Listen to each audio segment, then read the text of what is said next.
Hello, welcome back to the MCR Accounting Financial Literacy Series. Today we're going to have a little bit of a chat about payroll examination. An examination of an employer's books and records. It's fairly straightforward, and they're not looking for any surprises here. They want to know, did they get their remittances? Did they get their proper deductions? Were everything reported? And they also want to know, was things done on time?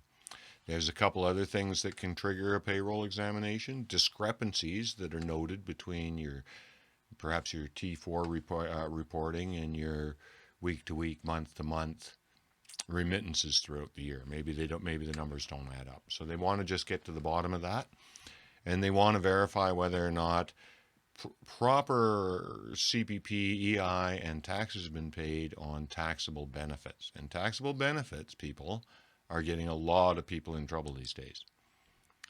It helps to understand what a taxable benefit is, I suppose. Let's start with, are you actually an employer? So the obvious one, do you pay wages and salaries, including advances, bonuses, vacation pay, or tips to your employees? I mean, I think everybody gets it. That's an employer. Here's where things get a little bit sketchier, though. Do you provide certain taxable benefits, such as an automobile or allowances, to your employees?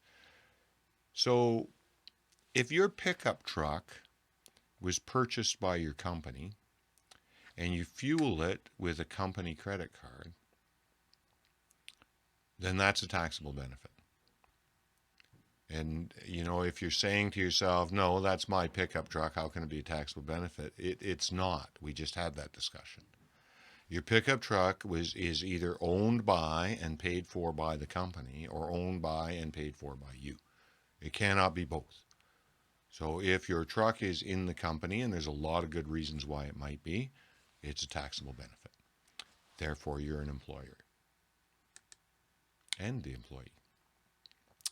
So what are your payroll obligations as an employer then? So now we're talking about, so there's just you got your little limited company. I've just ruined your day and explained that you are both the employer and the employee. What do you got to do? Well, the first thing, as an employer, you are required, not requested, to open a payroll account. You do that at Service Canada. You are required to obtain SIN numbers and TD1 forms from any employees you should happen to hire. This includes yourself. You are required to calculate employees' income and deduct tax, CPP, and EI from employees' pay and calculate the employer's share of CPP and EI. Now, in this case, if you've chosen to pay yourself entirely by dividends, maybe you don't owe CPP and EI. You never really owe EI when you're a private company, but maybe you don't own CPP. I'd like to suggest that you might want to reconsider that. It is useful when you get older, to be my age, to be a part of the CPP program, but that is your choice. But in any event, they're going to check. And then they're going to check to remit the deductions and employer's share of the CPP and EI by the due date. So you see, if you were in a payroll system for yourself, so I would pay myself in payroll with my company, and then I would then pay CPP for myself, both my share and the employer's share. So that's the kind of thing we're talking about here. I don't choose to do the dividend-only pay system. Report the income and deductions on information slips, right? Like, you got to report things, and you got to report them on time. And finally, keep proper records. This isn't something you're allowed to say, I didn't know. This isn't something that you're allowed to consider my business, not anybody else's. You are required as an employer to keep proper records. Common errors that, you might want to try to avoid.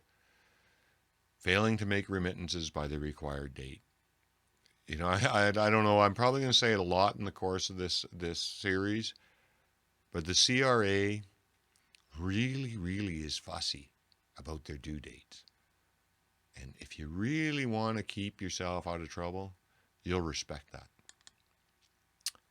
filing incorrect deduction amounts on the information's returns. So your T4 slips and your summaries. Maybe it's a steno error. Like, who knows, right? It might be completely innocent. It might not mean anything. CRA just needs to get to the bottom of it. You're probably starting to get that trend already, even though this is episode 2. CRA cannot tolerate a discrepancy.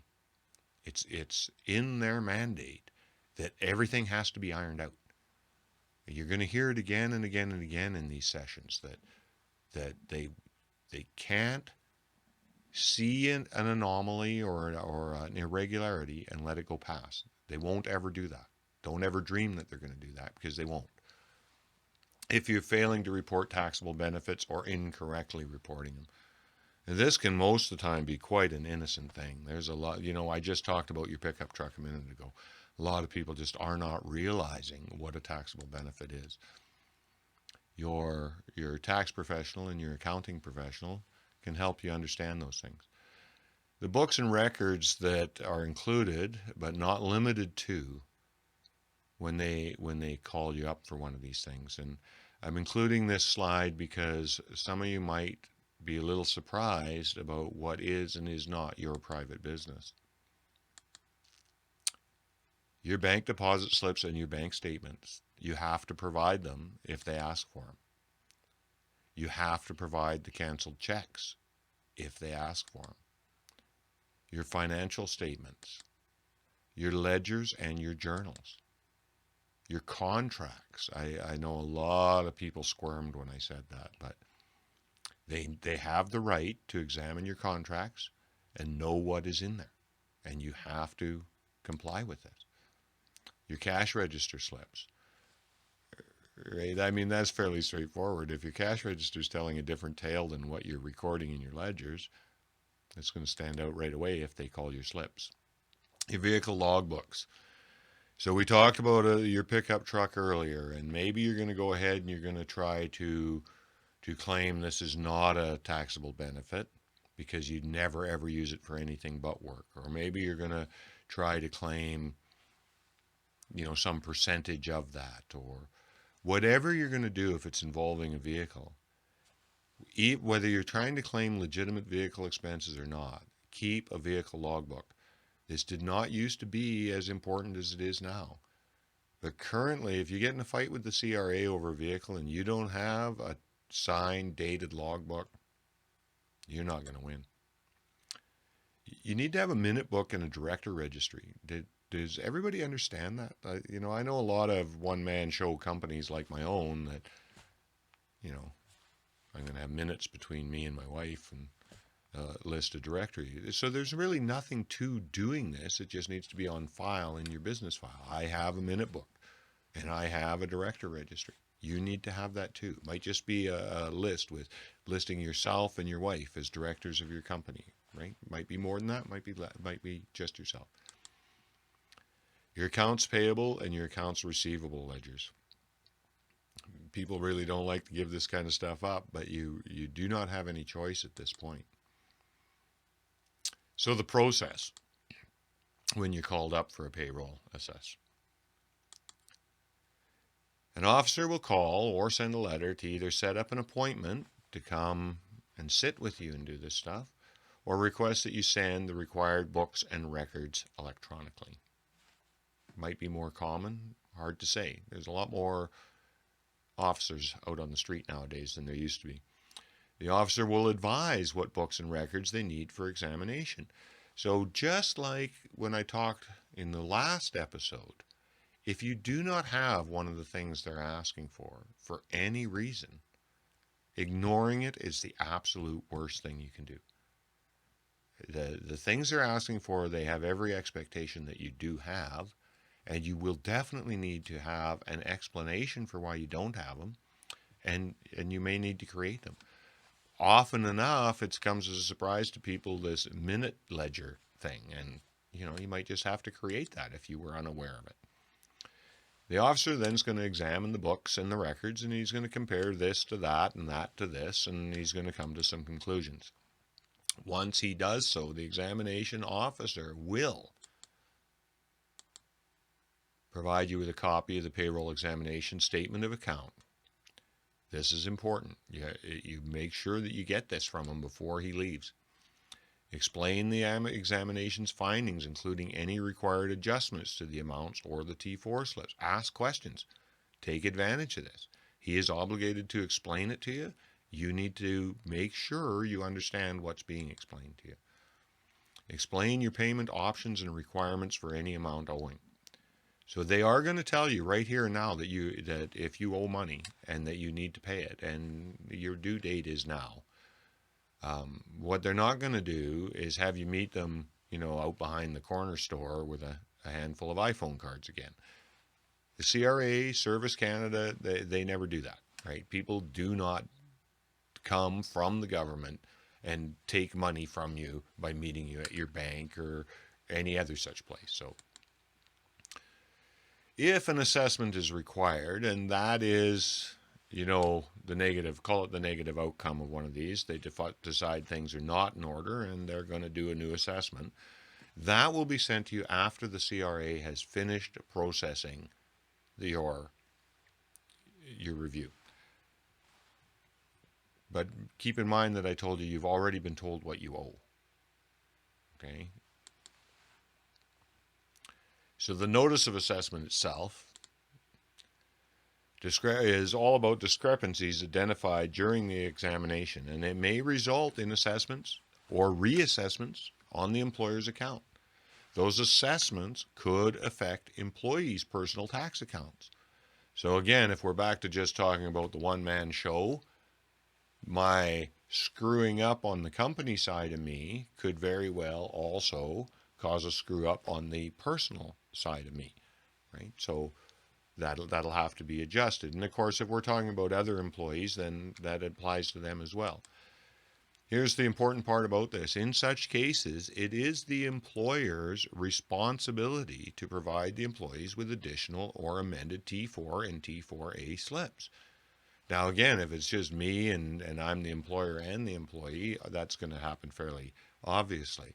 But if you have employees that you now have to adjust, you are the one responsible for giving them the adjusted paperwork. If you do not agree with the notice of assessment or the rulings decision, you can do some things about that. But before I go into those things, I want to go over a couple of quick ones here, just housekeeping stuff. Always, always, always, if the CRA is saying you owe them money, pay them. Whether you're going to fight them or not, pay them. They're going to start imposing penalties and interest immediately. If it turns out that you win your fight and the ruling goes in your favor, trust me, the CRA will pay you back. The government is not in the business of open thievery. Do not decide that you'll pay them after this is settled. That never works out for anybody. Talk to people you know that have gone down that road. It's always a bad idea. Pay them on time. The other big one I want to say before we get into this list is be respectful. These are human beings. These are people like you and me. Talk to them that way. It can have a huge difference in how your case goes. So, after you paid them and now you still do disagree with their findings, you can send a letter to the Chief of Appeals outlining why you do not agree with the ruling to start with. You can file something called a CPT 100 if your dispute is with a ruling decision for your CPP and EI. For instance, maybe they ruled you owe them a bunch of CPP and EI, and the way your company's set up, you in fact do not. You can file a CPT 101 if they're appealing an assessment of your CPP or EI. You can file a T400A to object to an income tax assessment. Again, on all of these things, pay first, file later. You'll get your money back. You must file the appeal within 90 days of the assessment or decision letter. This goes back again to stuff I talked about in the first episode. Canadians, in my experience, are notorious for not opening mail from the CRA. And maybe because we own an accounting firm is why we see it that way. Perhaps what Canadians are notorious for is not opening mail from the government at all. I don't really know. I just do know that a lot of the times when people are getting in trouble, it's because they have not met their timelines. In this case, it's 90 days, and what we were talking about the other day, it was 30 days. And they haven't met those timelines because they're probably not even aware that they exist because they didn't open the mail. So you must file within 90 days. Once your time has gone by, your window of opportunity is closed. And the government doesn't have to make a special circumstance for you. And it's exceedingly unlikely that they will. So, key points. You can be both your own employee and your own employer. And often or not, in these small incorporated companies that are so common up here in the north, that is the case. You are the employer and you are the company owner, but for certain things you're doing, you are deemed the employee, and your records need to reflect that, and the way you conduct your business needs to reflect that. Take action. The biggest action you can take is be on time. I'm probably going to say it over and over again in the course of this series. The CRA is very, very particular about their timelines. And when a timeline expires, it's expired. So be on time. So one last little bit of house cleaning here. If all of the publications for this series are published publicly, and they are shareable. Indeed, everything that I'm publishing content-wise on my YouTube and LinkedIn and Facebook is published in such a way that it's shareable. And if you run into content that is useful in your group of friends or useful in your network, please do share. I'd appreciate it if you would. And if you get the time to stop by my YouTube page, subscribe, please. You have a nice day. Stay out of trouble with the CRA.